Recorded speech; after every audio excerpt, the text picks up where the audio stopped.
নমস্কার বন্ধুরা, তোমরা সবাই কেমন আছো? আশা করি সবাই ভালো আছো। আমার চ্যানেলে তোমাদের সবাইকে স্বাগত জানাই।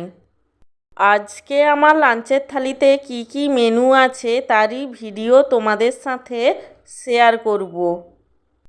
আজকে আমার লাঞ্চের থালিতে আছে গরম গরম সাদা ভাত, তার সঙ্গে আছে পটল ভাজা, পেঁয়াজ পকোড়া, ঢ্যাঁড়স সেদ্ধ মাখা। ঢ্যাঁড়স সেদ্ধটাকে শুধু সরষের তেল আর নুন দিয়ে মেখেছিলাম। সব শেষে আছে আলু দিয়ে চিংড়ি মাছের বাটি চচ্চড়ি। আমার আজকের এই লাঞ্চের থালির ভিডিওটি তোমাদের কেমন লাগলো সেটা কমেন্ট করে জানিও।